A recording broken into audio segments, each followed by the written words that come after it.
19 Temmuz aslında Kürtler için özellikle Rojava'da büyük bir fırsatın ortaya çıktığı ve bu sürecin Kürtler lehine başladığı bir süreç olarak görmek gerekiyor. Tabii onun sonrasındaki gelişmeler, dünyadaki dengeler çok daha değişik irdelenmesi gereken bir durum. Hepimizin de gene bildiği gibi ilk başlarda Şam yönetiminin de bazı bölgelerden çekilmesiyle birçok bölge peyderpey Kürtlerin kontrolüne geçti ve Kürtler kendi yönetimlerini oluşturmak için çaba sarf ederken birçok zorluklarla da karşılaştılar. Onun sonrasında birçok ittifaklar da aynı zamanda hem kendi içlerinde hem uluslararası düzeyde koalisyon güçleriyle ittifaklar oluşturdular. Daha sonrasında gene aynı şekilde Güney Kürdistan'daki yönetimindeki peşmergelerin Kobani sürecinde gelmesiyle birlikte daha fazla da bir anlamlaştı ve defakto olsa Kürtlerin zaten ruhi anlamdaki o birlikteliği biraz da pratiğe yansımış oldu ve Kürtler bu konuda da büyük bir bunu coşkuyla, sevinçle de karşıladılar. Böyle bir süreçte elbette ki daha sonraki süreçlerde uluslararası dengelerin girmesi, Türkiye'nin özellikle Kürtlerin Rojava'da ve Rojava bölgesinde kazanım elde etmeleri için peyderpey bu kazanımları geriletmek için yoğun bir çaba ile uluslararası güçlerle özellikle Rusya ile o dönemde ve Amerika ile uluslararası koalisyon güçleriyle yoğun bir irtibat içerisinde ve büyük dengelerle de oynadı. Birçok olduğu gibi daha önce de tarihte olduğu gibi Kürt hareketlerinin başarıya ulaşması için kendi kaderlerini Kürtlerin tayin etmeleri için Türkiye'de burada en önleyici bir faktör olma durumuna geçti. Şimdi bizim bildiğimizden bu yana yani bu son 50-60 yıllık süre içerisinde Hümeyni rejiminin İran'a gelmesi, iktidar olmasından bu yana Kürtlerin orada verdikleri mücadelede Kürtler bir kazanım elde etme, federasyon elde etme çabası ile hep İran yönetimine karşı daha önce olduğu gibi sonrasında bu mücadeleyi verdiler.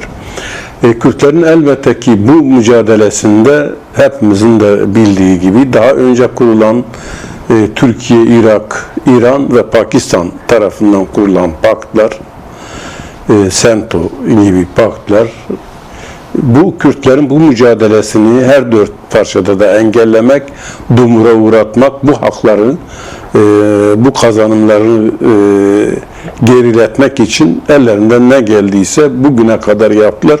Bugün de aynı şekilde yapıyorlar. Tabii ki bu mücadelede Kürtler de bu mücadeleyi süreklileştirip bugüne kadar getirdiklerinde İran'a baktığımızda Hümeyni sonrası Kürdistan'da demokratik olarak gidilen seçimde en büyük oyu alan Kürdistan Demokrat Partisi, İran Kürdistan Demokrat Partisi'nin o dönemki lideri Kasım'da 177 binin üzerinde bir oyla meclise giriyor ve bu kabul edilmiyor. Yani Kürtlere her parçada olduğu gibi demokratik mücadele yollarının tıkatıldığı bir süreç ve orada Kürtlerin bu mücadelesini bastırmak için nasıl Halepçe'de öncesi Enfal meselesinde gene Kürtlere yapılan fetvalar, burada da aynı fetvaları görüyoruz ve aslında sömürgecilerin gerçek yüzünün bu olduğunu burada da görebiliyoruz ve gene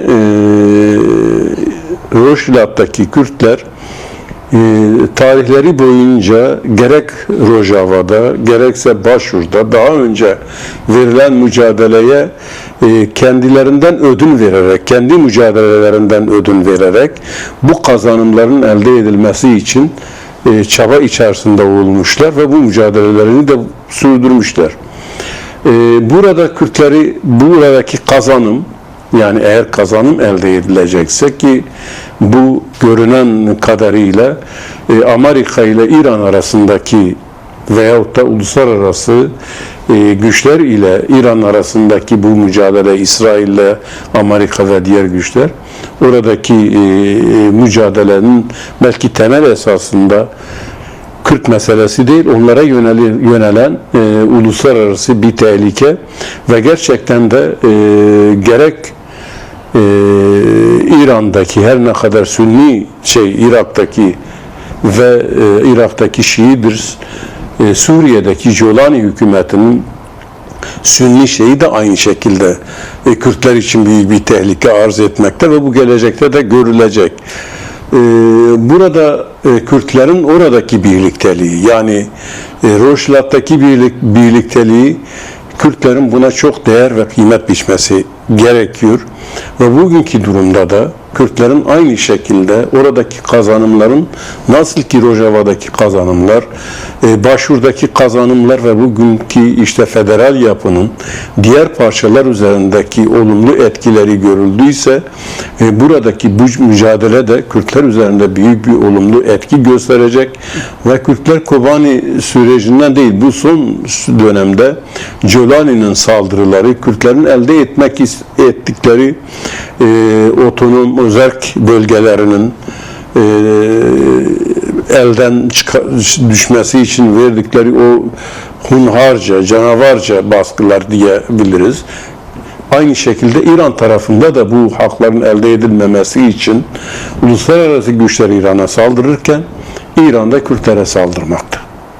Ve Kürtlerin burada belki en buna yakın olan, örgütlü olan ve gerçekten haklarının elde edilmesi için bugüne kadar bütün bu İran'ın olumsuzluklarına rağmen uluslararası güçlerle değil, üçüncü bir yol belirleyip İran'a karşı kendi mücadelelerini gene de federasyon çerçevesinde ortaklaşarak, yani Kürtlerin federatif bir sistemle İran içerisinde bir birliktelikle, diğer halklarla birlikte bir birliktelikle bunu sonuçlandırabileceklerine olan inançları ve mücadeleleri bu yönde gelişirken uluslararası güçlerden yeterince destek almamaları bu Kürtler açısından çok büyük bir eksikliktir. Bunun için Kürtler ne yapması gerekiyor? Özellikle Gülcan Vekil Kürtlerin birlikteliği ve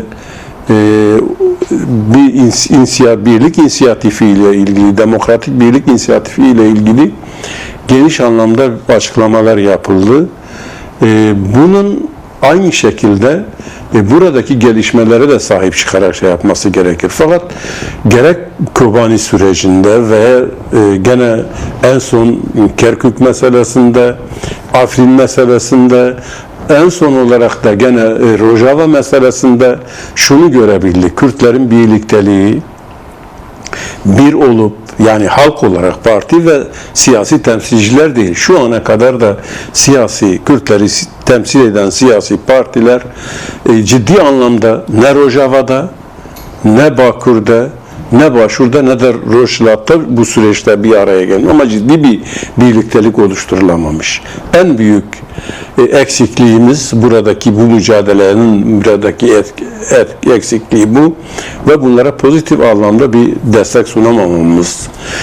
Fakat bunun yanında, yani biliyoruz ki Kürtlerin bu birliktelikten uzak olmaları, yeterince bu birlikteliği sağlamamaları ve Kürtlerin de en son işte ya işte Halepçe katliamı yapılmış, Kürtler daha sonra uluslararası düzeyde seslerini duyurmak için bu şeyden sonra, ya da işte Şeyh Maksud ve benzeri bölgeler katledilip, insanlar hunharca katledilip, diğer bölgelerdeki Kürtler katledildikten sonra Kürtler, o da Kürt halkının şeyle bir araya gelip birliktelik olmaları, evet belki günü kurtarıyor, fakat bunun günün sonunda, ondan sonraki mücadelede bu elde edilen kazanımların kalıcılaşması ve başarıya ulaşıp taşlandırılması anlamında görebildiğimiz kadar eksik kalıyor. En fazla, en büyük eksikliğimiz de evet, Gülcan arkadaş dedi, vekil dedi ki işte Avrupa'da, dünyanın birçok yerinde Kürtler birliktelik için mücadele ediyor ve bunun çabasını veriyor. Ben bu konuda tam bu şekilde düşünemiyorum. Gerçekten uluslararası düzeyde, uluslararası diasporada her parti, her parça kendi birlikteliğini oluşturup o süreci, diasporadaki o mücadeleyi kendi başına yürütüyor ve bunun için bir koordinasyon yok. Böyle bir koordinasyon olmamasından dolayı da bizler bu süreçte bir araya gelip birbirini besleyen mücadeleleri birlikte yürütme imkanımız da olmuyor. Kürtler bundan da çok zarar görüyor. Önümüzde süreçler var. Bu süreçlerin çok iyi değerlendirilmesi gerekir. İran ile İsrail ve Amerika ile bu çatışmaları elbette bizler için bir avantaj olmalı. Fakat görebiliyoruz, daha önce de söyledim. Mesela Trump'ın Kürtlere silah verdik, Kürtler silahları sattı iftirasıyla karşılaşmaları sonucunda Kürtleri temsil eden uluslararası düzeyde, yani bir organizasyonun yeterince olmaması, bunu izah edebilecek, şey yapabilecek ve gerçekten Kürtlerin böyle bir şeyi, bütün partiler bunu yalanlamasına rağmen, gerekse güneydeki hem YNK hem KDP hem de Röşdat partilerin bunu yalanlamasına rağmen uluslararası bir ses çıkarılamadı. Evet. Bunlar çok önemli. Kürtler birbirleriyle var olurlar. Bütün eksiklikleri bir yana bırakarak, zaten daha sonraki süreçte belki yani konuşmalarımızda zaman varsa ona da değinmek istiyorum. Şimdilik söyleyeceğim, Kürtlerin uluslararası arenada güçlerini birleştirip güçlü bir anlamda diasporada bunu geliştirmeleri gerekiyor ve anında bütün olaylara tepki göstermeleri gerekiyor. Aynı şekilde gerek İran'daki idamlara ve gerekse güneye yönelik İran'da Amerika'nın yaptığı savaştan bu yana Kürtlere yapılan o saldırıları kınıyor. Yaşamını yitirenlere de ve ailelerine başsağlığı diliyoruz. Bu bizim mücadelemizde, bizim için bu mücadelede şehit düşen bu insanlarımızı saygıyla, rahmetle anıyorum. Gerçekten bu süreç hiç olmazsa, yani bütün eksikliklerine, bazı kesimlerinin eleştirilerine, bu konudaki şeye rağmen Türkiye'de demokratik mücadelenin önünün açılması için verilen bir çaba. Yani bu sürecin Kürt sorununu çözemeyeceğini ben, yani çözmek gibi bir sorunun da olmadığı konusunda ben bu inançtayım.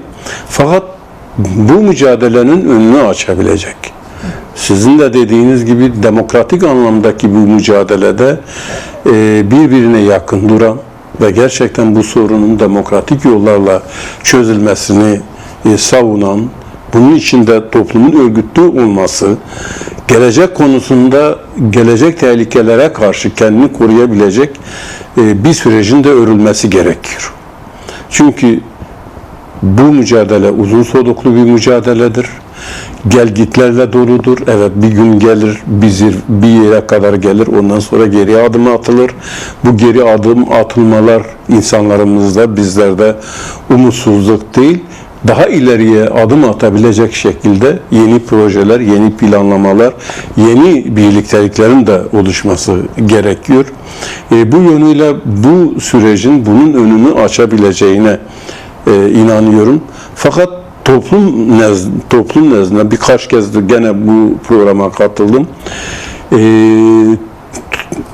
Özellikle iktidara ve Türkiye'deki devlet yapılanmasına her ne kadar zorda da olsa bugünkü koşullarda bir yandan ben Rojava'daki süreci bir yönüyle hallettim. Diğer yanda İran'daki Kürtlerin elbette federasyon talepleri var. Bir statü elde edebilirler orada.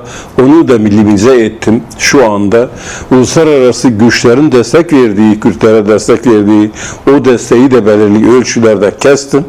Bu rahatlık içerisinde mevcut iktidarın davranıp gerekli adımları atmayacağı konusunda halk nezdinde büyük bir şey var ve ben gidip geliyorum. Burada da halkla görüşmelerim, tabanda olan insanlarla, gerçekten siyasetten uzaklaşmayı bir köşede oturanlarla, gözlemleyenlerle bu konuda yeterince şey yapıyorum.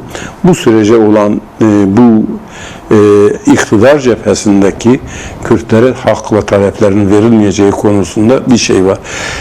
Bu işi gerçekten yürüten, gidip gelmeleri sağlayan da Kürt kamuoyuna yeterince anlaşılacak ve bu sürecin şu aşamalardan geçebileceği, bu aşamalarda bu kazanımların elde edilebileceği, geriye kalan kazanımların da süreç içerisinde nasıl şey yapacağı konusunda yeterince bir aydınlatma yok.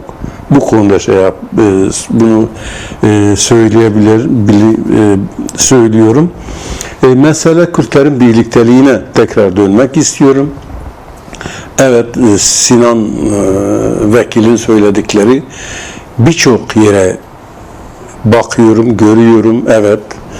Yani bir yerde parti çıkarları şeye çıkarıyor, bireysel çıkarlar, parça çıkarları, yani parçadaki şeyler ve aşiresel durumlar, aile durumları, bunlar hep bunun üzerinde. Uluslararası konjektür de bu birlik. Bazen özellikle 4 devlet hiçbir zaman için ne Suriye, ne Irak, ne İran, ne Arap devletleri, ne de Türkiye Kürtlerin bu birlikteliğinin oluşmasını ve karşılarında bir birlik olarak güçlenmelerini istemezdir. Bu işin doğasına aykırıdır bunu istemeleri. Bunun için de uluslararası düzeyde olsun, bölge düzeyinde olsun mücadelelerini yürütüyorlar. Bizdeki en büyük handikap bana göre Kürtlerin uzun süreçte gelebilecek tehlikeleri görememeleri veyahut da görüp buna karşı gerekli önlemleri alamamaları. Yani düşünün, gerçekten uluslararası düzeyi tahlil edecek, bunu Kürtler ile paylaşabilecek, sürecin nasıl gideceğini, önümüzdeki projelerin nasıl şekillenebileceği konusunda bir akademimiz yok. Bu yurt Türkiye'de olmayabilir ama uluslararası düzeyde gerçekten akademisyenlerin, bu bilim insanlarının, uluslararası çaptaki insanların hem bizim yani 4 parçadaki Kürtlerden bu kadar bilim insanı yetişmişken ve bunlar diasporadayken böyle bir şeyin olmaması, Kürtlerin önünün bu şekilde aşılabilecek yeterince bu çabanın gösterilmemesi, siyasi partiler konusunda bir eksiklik. Biz sivil toplum örgütleri bunu bir yere kadar getirebiliriz. Ama siyasi partiler, yani 4 parçadaki, hem Türkiye'deki evet birçok Bakür'de birçok bir birliktelik ile ilgili demokratik birlik inisiyatifini biz yürütüyoruz ama diğer yandan birçok partinin içinde olduğu bir platform var. Oluşturulmaya çalışılıyor. Daha tam olarak kendini şey yapmamış. Diğer yandan gerçekten yani nereden şey yapıldığı da belli olmaz. Bazı şeyler de var. Gruplar da var. Bunlar bir araya gelip görüşme yapmaları gerekiyor. DİBİ bunlara birçok kez gitti. Demokratik Birlik İnisiyatifi kapılarını çaldı. Düşünmeyebiliriz. Birlikte aynı şeyi göremeyebiliriz. Ama statü meselesinde Kürtlerin asgari müştereklerde, Sinan'ın da bahsettiği bazı konularda bizim bir araya gelip bu mücadeleyi sürdürmemiz gerekiyor. Birlik, ittifak demek, bir olmak demek değildir. Herkesin kendi düşüncesini kendisi için paylaştığı ama temel noktalarda, müşterek noktalarda bir araya geldiği bir şeydir. Eğer bu sağlanamıyorsa, bu da gerçekten Kürdistan'ın 4 parçasında buna öncülük eden, Kürtlerin mücadelesine öncülük eden en başta siyasi partilerin burada sorumluluğu vardır. Bu sorumluluk da ileride halk karşısında da sorumlu olacaklardır. Yayınınızı aldığınız için teşekkür ederim.